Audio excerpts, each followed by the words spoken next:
Jake Morrison wiped the sweat from his forehead as he watched the last of the blue-skinned aliens get loaded into the transport van. 6 months of tracking these Zenthari smugglers through the dirty backstreets of New Angeles had finally paid off. The tall creatures with their strange glowing eyes and silver tattoos covering their necks had been running illegal tech across 3 different star systems. Jake had caught them red-handed with a cargo hold full of banned quantum processors that could power a small city or blow it up depending on how you use them. The spaceport was buzzing with activity even at 3 in the morning. Humans and aliens walked past each other like it was the most normal thing in the world. Jake still remembered when the first alien ships had landed 20 years ago, and how his dad had made him hide in the basement for a week. Now his own nephew played video games with a Regellian kid from down the street, and nobody thought twice about it. Captain Henderson walked over with his usual tired expression and lit another cigarette. The man smoked too much, but Jake had given up trying to tell him that years ago. Henderson looked at the transport van and shook his head. "Good work, Morrison, but I got a feeling this is just the tip of the iceberg. These Zenthari types don't usually work small operations like this." Jake nodded and started walking toward his car when he heard a sound coming from the cargo container they had searched earlier. It was soft and high-pitched like a child crying. He stopped and listened again. There it was. Henderson was already walking away, talking on his comm device about paperwork and processing fees. Jake walked back to the container and climbed inside. The metal walls were covered with strange symbols that looked like they had been carved with claws. Boxes of illegal tech were stacked everywhere, but in the far corner behind a pile of quantum drives, he found something that made his blood run cold. A small Zenthari child was curled up in a ball trying to make himself invisible. The kid could not have been more than 8 years old in human terms. His blue skin was pale, and he had the same silver markings as the adults, but they were much smaller and looked more like birthmarks than tattoos. When Jake moved closer, the child looked up with huge golden eyes that were filled with terror. Jake held up his hands to show he was not going to hurt the kid. He had taken classes on dealing with alien civilians, but nothing had prepared him for finding a child in a smuggling operation. The kid said something in his own language that sounded like music mixed with clicking sounds. Jake pulled out his translation device and spoke slowly. "I am a police officer. I want to help you. Are you hurt?" The device made strange beeping sounds as it tried to process the alien language. The child spoke again, and this time the translator managed to pick up a few words. Scared. Want. Home. Family gone. Jake felt his heart break a little. Whatever these smugglers had been doing, they had somehow ended up with a terrified child in their cargo hold. He reached out his hand, and after a moment the kid took it. His skin was warm and felt almost human, except for the slight texture that reminded Jake of very fine scales. The next few hours were a blur of paperwork and phone calls. The Zenthari embassy was contacted, but they said it would take weeks to process the proper documentation to send the child home. The kid, whose name turned out to be Crix according to his identification chip, would have to stay in protective custody until then. Jake spent most of the morning filling out forms and trying to find someone who could take care of an alien child.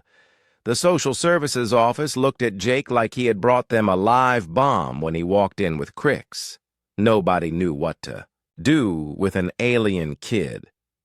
The regular foster families were not trained for non-human children, and the special facilities were already full. After 6 hours of waiting in uncomfortable plastic chairs, Jake was told they would have to hold a custody hearing to figure out what to do.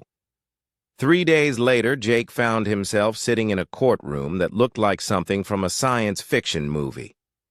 The judge was human, but she had two alien advisors sitting beside her to help with translation and cultural issues. Crick sat in a chair that was too big for him, wearing clothes that some charity had donated. The outfit made him look even smaller and more lost than before. The prosecutor explained that the smugglers had claimed they found Crix hiding in their ship when they landed on Earth. They said they were going to return him to his family, but got caught before they could leave. The defense lawyer argued that the smugglers were probably the ones who took the child in the first place and were planning to sell him or worse. Jake listened to the lawyers argue back and forth about what to do with Crix, while the kid sat quietly looking scared and confused. The translator device had been acting up all morning, and half the conversation was getting lost in electronic static. Finally, the judge asked Crix directly what he wanted. The child looked around the courtroom at all the strange faces staring at him. His golden eyes stopped when they reached Jake, and something passed between them. Jake had been the one to find him. Jake had been gentle when he was scared. Jake had brought him food and had tried to make him feel safe. Crick stood up on his chair and pointed directly at Jake. He spoke in his own language with a clear, strong voice that carried across the entire courtroom. The translation device processed his words and displayed them on the screen for everyone to see. "I want to stay with my dad."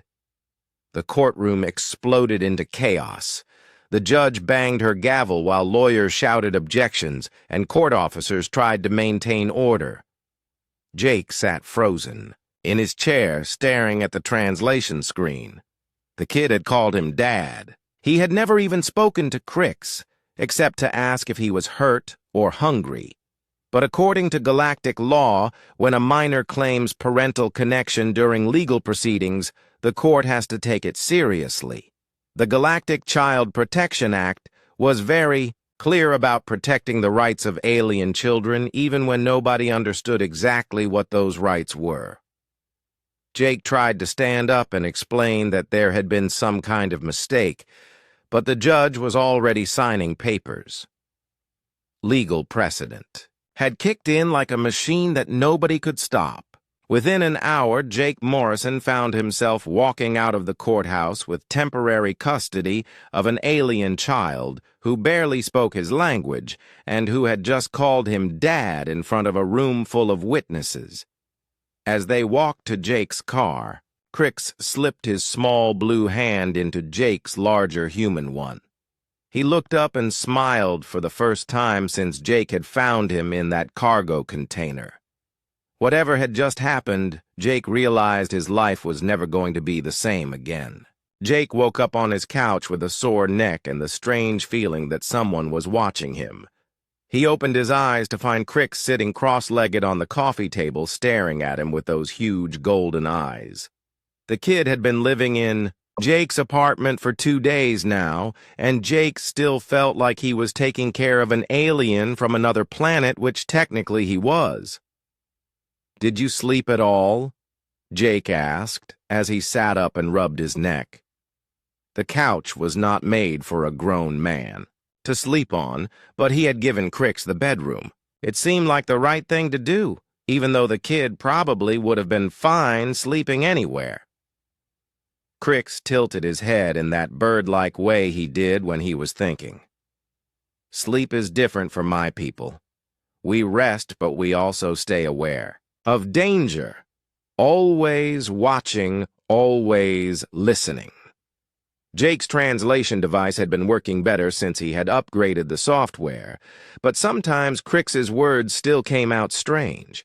The kid was learning English fast, though, much faster than any human child could learn a new language. Jake wondered if all Zenthari were that smart, or if Crix was special somehow.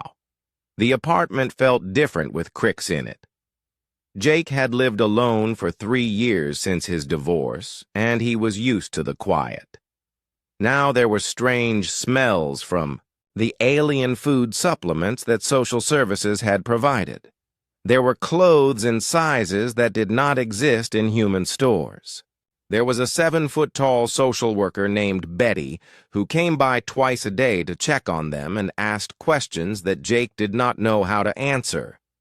Jake was making coffee when he noticed the black car parked across the street. It had been there when he went to bed, and it was still there now. The windows were tinted so dark he could not see inside, but something about it made his cop instincts kick in. He made a mental note to check the license plate when he left for work. His phone rang, and Jake saw it was his partner Lisa calling, early. They had worked together for 4 years, and she never called before 9 unless something was wrong. Jake answered while keeping an eye on the black car. "Morrison, we got a problem," Lisa said without saying hello first. "I ran that background check on your alien kid like you asked. You better sit down for this." Jake was already sitting, but he felt his stomach drop anyway. "What did you find?"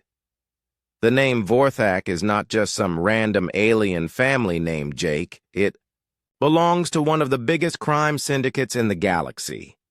We are talking about an organization that controls shipping lanes across 12 star systems. They are into everything from weapons trafficking to exotic matter smuggling.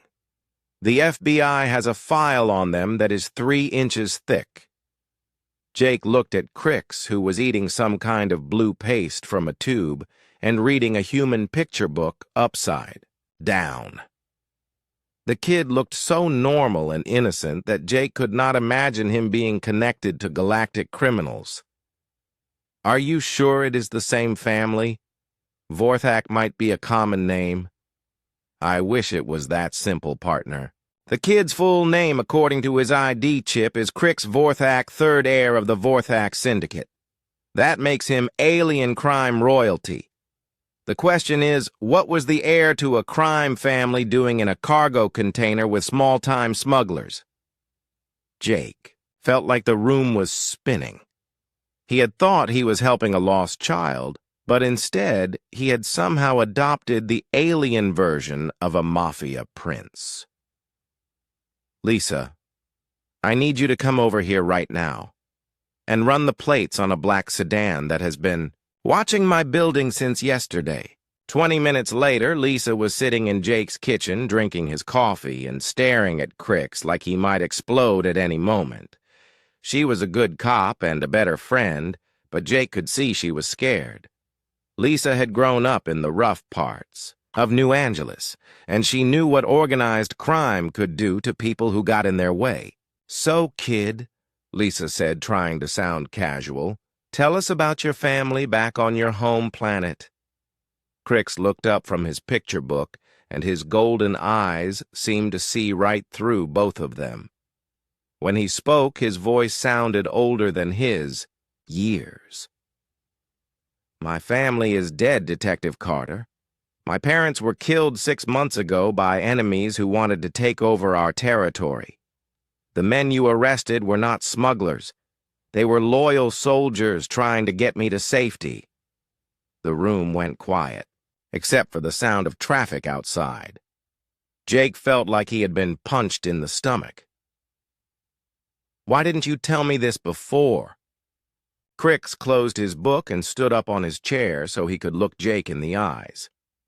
"Because, Detective Morrison, according to my people's laws, when someone accepts the role of parent in front of witnesses, they become family. Real family. The Syndicate now considers you to be Vorthak blood. This comes with certain privileges and responsibilities that I do not think you understand." Lisa leaned forward, and Jake could see her hand moving toward her gun out of habit. "What kind of responsibilities?" Before Crix could answer, Jake's phone rang again. This time it was Captain Henderson, and he sounded angry. "Morrison, I need you and Carter down at the docks right now. We got a body, and this one is connected to your alien friends." The crime scene was at Pier 17, where the big cargo ships from off-world came in to unload. The body belonged to a human male in his 40s who had been found floating face down between 2 shipping containers. What made it interesting was the Zenthari symbols carved into his forehead and the fact that his ID said he was Victor Salonen, a known associate of the Outer Rim Cartel. The medical examiner was a thin woman named Dr. Kim who had seen enough alien-related crimes to know the difference between human and non-human violence. She pulled back the sheet covering the body and pointed to the wounds. The cuts were made with something much sharper than a human knife. Probably Zenthari claw, blades. And look at this. She showed them a small metal disc that had been pinned to the victim's shirt. The disc was covered with the same kind of symbols that Jake had seen in the cargo container where he found Crix. The translation app on his phone identified them as Zenthari numbers, but the pattern did not make sense. "It is not numbers," came a small voice from behind them. Everyone turned to see Crix standing next to the police barrier. Jake had no idea how the kid had gotten past the crime scene tape, but there he was looking at the body like it was the most normal thing in the world. "Those symbols are a message, Detective Morrison.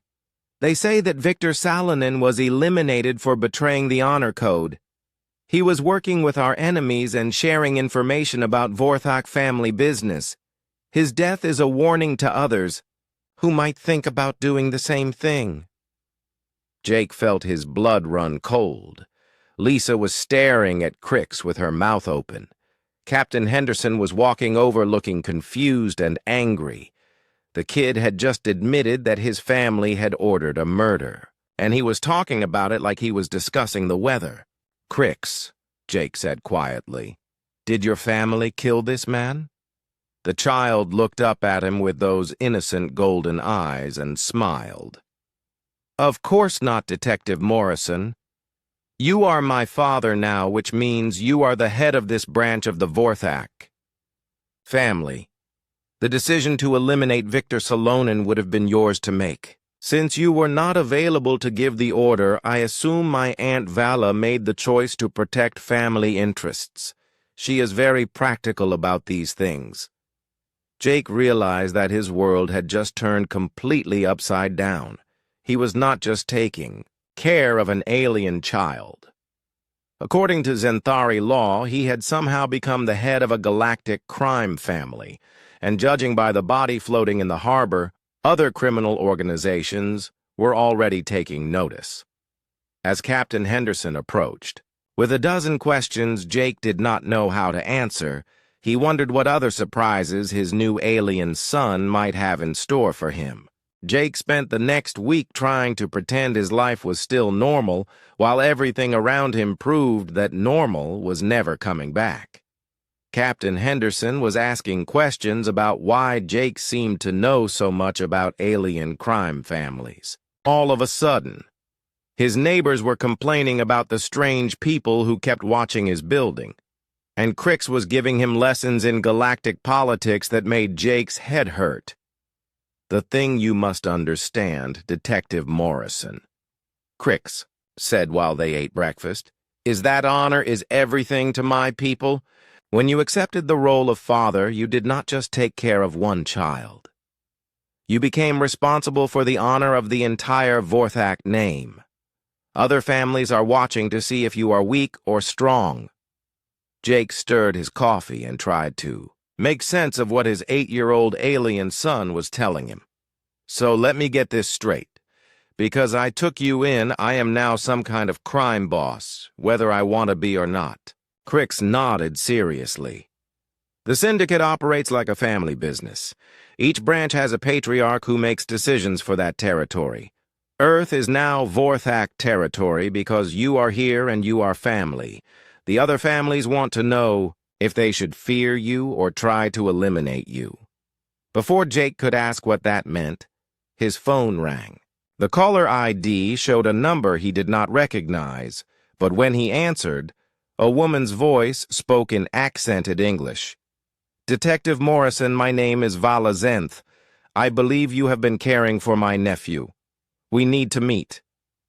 Jake looked at Crix, who was suddenly paying very close attention to the conversation. "Are you the aunt he mentioned?" I am the current regent of the Vorthak Syndicate until young Crix comes of age. I have been handling family business while he was missing. Now that he is safe and you have joined our family, it is time we discussed your new position. There is a restaurant called Stella's on 5th Street. Meet me there in 1 hour and bring Crix. Come alone. The line went dead before Jake could argue. Crix was already getting up from the table and heading toward his room to get dressed. She is here sooner than I expected, he said. Aunt Vala does not like to waste time. An hour later, Jake was sitting in a booth at Stella's Italian restaurant, trying not to stare at the most dangerous-looking woman he had ever seen. Vala Zenth was tall even by Zenthari standards, with silver tattoos covering both arms and scars on her neck that looked like they came from knife fights. She was wearing a perfectly normal business suit, but somehow she made it look like armor. "You are smaller than I expected," Vala said, as she studied Jake like he was a puzzle she was trying to solve. "But Crix speaks highly of your character, and that matters more than physical size in our business." Jake glanced around the restaurant, which seemed to be empty except for them and a few servers who were pretending not to listen. "What exactly is your business? And why does everyone keep saying I am part of it?" Vala smiled, and it was not a nice smile. "The Vorthak Syndicate controls shipping and trade across 12 star systems. We move cargo that other people cannot or will not transport. Sometimes this cargo is perfectly legal. Sometimes it is not. We also provide protection services for businesses that operate in dangerous areas of space." "You mean you are criminals?" Jake said. "We are survivors," Vala replied. "The galaxy is not a safe place, Detective Morrison. There are species that would wipe out entire planets for their resources. There are governments that make laws to benefit the rich and powerful while the poor suffer. The Syndicate exists to protect people who have nowhere else to turn." Crix, who had been quietly eating pasta, spoke up. "She is not telling you everything, Detective Morrison. The Syndicate also eliminates threats to the stability of the galactic economy. Sometimes this means removing corrupt officials. Sometimes it means stopping wars before they start. The methods are not always legal, but the results keep millions of people alive." Jake felt like he was getting a lecture from a child about the benefits of organized crime. "Even if I believe that which I am not sure I do, what does any of this have to do with me? I am just a cop who found a lost kid." Vala leaned forward, and her golden eyes seemed to glow in the dim restaurant lighting. "You are now the legal guardian of the heir to one of the most powerful organizations in the galaxy. According to our laws, that makes you a patriarch with all the rights and responsibilities that come with that position. Other families are already reaching out to test your resolve." As if she had planned it, Jake's phone buzzed with a text message. The message was from an unknown number, and it contained a photo of Jake's apartment building with crosshairs drawn over his windows. Below the photo were words in a language Jake did not recognize. Crix looked at the phone, and his face went pale. "That is from the Skarn Brotherhood. They are saying that they do not recognize your authority, and they are prepared to eliminate both of us to prevent the Vorthak family from establishing a presence on Earth." Jake felt his cop training kick in as he looked around the restaurant for exits and potential threats. "How many enemies do you people have?" "Currently, we are at odds with 3 major families," Vala said calmly. "The Skarn Brotherhood are reptilian warriors who believe that might makes right. The Hive Collective are insectoid traders who want to control all commerce in the outer systems. The Outer Rim Cartel are mostly humans who think they can muscle in on established territories." Jake's phone buzzed again. This time it was Captain Henderson calling. Jake answered and immediately heard shouting in the background. Morrison, where the hell are you? Someone just blew up your apartment building. We got fire crews on scene and 3 people in the hospital, but I need you down here right now. Jake felt the blood drain from his face. His home was gone. Everything he owned was either destroyed or burning. Worse than that, innocent people had been hurt because someone was trying to kill him and Crix. He looked across the table at Vala, who seemed completely unsurprised by the news. "The Skarn do not believe in subtle warnings," she said. "They prefer to make their point with explosives and body counts. This is why the Syndicate exists, Detective Morrison. In a galaxy full of predators, you need to be able to bite back. Jake." Stood up from the table, and for a moment he considered walking away. He could turn Crix over to social services and let the government figure out what to do with an alien crime prince. He could go back to his normal life of catching regular criminals and filling out paperwork and pretending that the galaxy was not full of species that thought murder was an acceptable business practice. But then he looked at Crix, who was trying very hard not to look scared, and Jake realized he could not abandon the kid. Whatever else was true, Crix was just a child who had lost his parents and needed someone to protect him. If that meant Jake had to learn how to be a crime boss, then that was what he would do. "What do I need to know?" Jake asked Vala. She smiled, and this time it looked almost proud. "The first thing you need to understand is that in this business, reputation is everything. The Skarn just declared war on the Vorthak family by attacking our Earth operations. If we do not respond, they will see it as weakness, and other families will start to think they can attack us without consequences." Jake felt like he was falling down a rabbit hole that led to a much darker and more dangerous version of his world. "What kind of response are we talking about?" Vala pulled out a tablet and showed Jake photos of Skarn Brotherhood operations across the solar system. Illegal mining operations on Mars, slave trading routes through the asteroid belt, protection, rackets targeting human colonies on the outer moons. "We make them understand that attacking the Vorthak family was a mistake they will not make again." As Jake looked at the evidence of crimes that regular law enforcement could never touch, he realized that maybe Vala was right about needing to bite back. Sometimes the only way to protect innocent people was to be more dangerous than the predators who wanted to hurt them. It was not the kind of police work they taught at the academy, but Jake was beginning to understand that he was not just a cop anymore. 3 weeks after his apartment was destroyed, Jake was living in a safe house that Vala had arranged while he tried to figure out how to be a police detective and a crime boss at the same time. The safe house was actually a luxury penthouse with bulletproof windows and security systems that could detect threats from 3 blocks away. Crix seemed to think this was perfectly normal, but Jake still felt like he was living in someone else's life. His partner Lisa had been asking uncomfortable questions about Jake's sudden knowledge of alien criminal activities and his new living arrangements. Jake knew he could not keep lying to her forever, but he was not sure how to explain that he had accidentally become part of a galactic crime syndicate without sounding completely insane.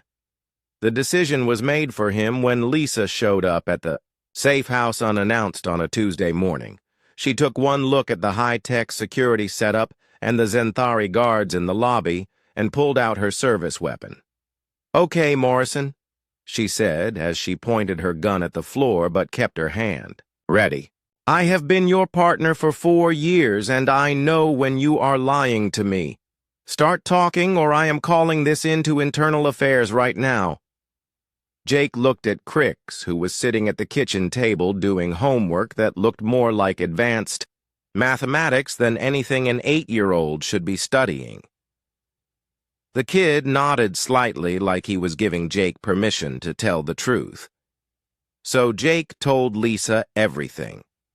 About finding Crix in the cargo container, about the custody hearing and the translation error that was not really an error, About Vala and the syndicate and the apartment bombing and the growing war between the criminal families that was threatening to spill over into civilian areas.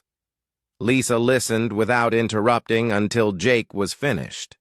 Then she holstered her weapon and sat down at the kitchen table across from Crix. So you are telling me that my partner is now some kind of alien mafia don, and this kid is his heir? That is a simplified but accurate description, Detective Carter, Crix said without looking up from his homework. Though I should point out that the syndicate operates more like a multinational corporation than what humans would call a mafia. We have legitimate business interests as well as questionable ones. Lisa stared at Crix for a long moment. You are 8 years old. How do you know about multinational corporations? Crix finally looked up, and Jake was reminded again that those golden eyes seemed much older than they should be. I have been receiving advanced education since I was 3 years old, Detective Carter. The heir to a galactic organization cannot afford to be ignorant about economics, politics, or military strategy. Jake watched Lisa process this information, and he could see her cop instincts warring with her sense of right and wrong. Lisa had joined the police force because her younger sister had been killed by human traffickers when Lisa was in college. She became a detective to catch the kind of people who hurt innocent victims. Learning that her partner was now connected to criminals, even alien criminals, was not something she could easily accept. I need to think about this, Lisa said finally. But Jake, if you are really involved with these people, then you need to be very careful. I have been doing research on galactic crime families, and they do not have a good track record when it comes to keeping their human associates alive. Before Jake could respond, his secure phone rang. The caller ID showed Vala's number, but when he answered, it was not her voice on the other end. A man with a heavy accent was speaking English badly, and Jake could hear sounds of fighting in the background. Detective Morrison, this is Commander Thex of the Skarn Brotherhood. We have captured the female Vala Zenth, and we are prepared to negotiate for her return. You have 1 hour to meet us at the old steel foundry on Industrial Boulevard. Come, alone, and bring the Vorthak heir, or we will send her back to you in pieces. The line went dead before Jake could respond. Crix was already moving toward his room to get changed into what he called his tactical clothing. Lisa was staring at Jake like he had just told her they were going to rob a bank. You are not seriously thinking about going to meet these people, Lisa said. This is obviously a trap. They want to eliminate you and the kid, and they are using this Vala woman as bait. Jake knew Lisa was right, but he also knew he could not abandon Vala. She had been trying to protect Crix and the family interests. If she died because Jake was too scared to help her, then he would never be able to live with himself. More importantly, Crix would never forgive him, and Jake was beginning to understand that earning the respect of his alien son mattered more than his own safety. I have to go, Jake said. But I am not going alone, and I am not going unprepared. What happened next taught Jake that there was a lot about his new family that he still did not understand. Crix disappeared into his room and came out wearing black clothing that looked like it was made from some kind of advanced material. The 8-year-old was carrying weapons that Jake did not recognize and moving with the fluid grace of someone who had been trained for combat.